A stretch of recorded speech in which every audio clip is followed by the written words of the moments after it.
చదువుల తల్లి బాసర సరస్వతీదేవి ఆలయం అక్రమాలకు అడ్డాగా మారిపోయింది. ఆలయంలో సిబ్బంది చేస్తున్న అక్రమాలను స్వయంగా భక్తులే వెలుగులోకి తీసుకువచ్చారు. ప్రసాదాల విక్రయాలలో అక్రమాలు చేస్తున్నట్లు గుర్తించిన భక్తులు సిబ్బందిని రెడ్ హ్యాండెడ్ గా పట్టుకున్నారు. ఆలయంలో ప్రసాదాలు తీసుకోవాలంటే తొలుత డబ్బులు చెల్లించి ఓ కౌంటర్లో రసీదులను తీసుకోవాలి. ఆ రసీదులను తిరిగి ప్రసాదాలు అందించే కౌంటర్లో ఇస్తే వాటిని చించేసి లడ్డులను అందించాలి. కానీ ప్రసాదాలు అందించే సిబ్బంది మాత్రం టోకెన్లను చించివేయకుండా తిరిగి అవే టోకెన్లలో భక్తులకు విక్రయిస్తున్నారు. దీంతో అక్రమాలు జరుగుతున్నట్లు భక్తులు గుర్తించి అధికారులకు ఫిర్యాదు చేశారు.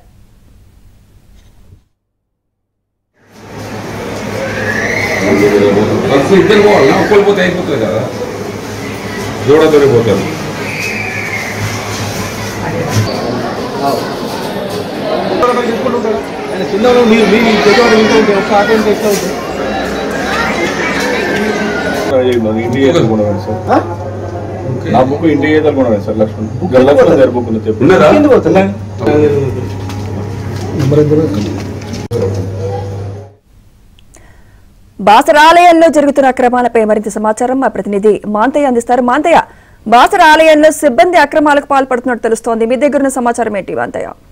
సుమిత్ర, బాసర ఆలయంలో జరుగుతున్న అక్రమాలపై గతంలో కూడా ఏబీ ఆంధ్రజ్యోతి అనేక కథనాలు ప్రసారం చేసింది.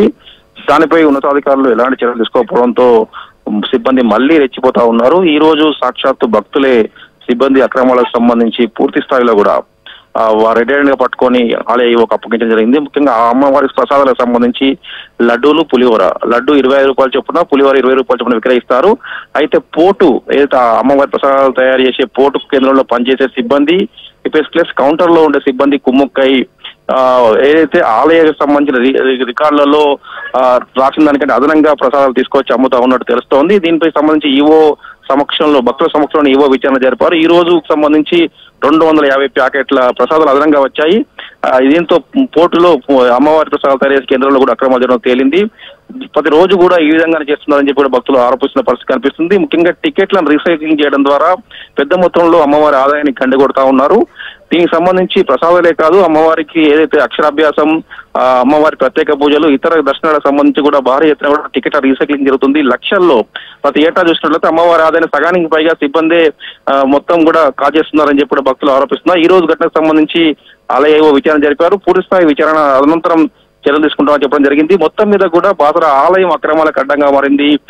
మొత్తం కింది స్థాయి నుంచి ఉన్నత స్థాయి అధికారుల వరకు కూడా ప్రతి ఒక్కరి పాత్ర ఉన్నట్టు కూడా భక్తులు ఆరోపిస్తున్నారు. Sumitra, right, thank you Manthaiah.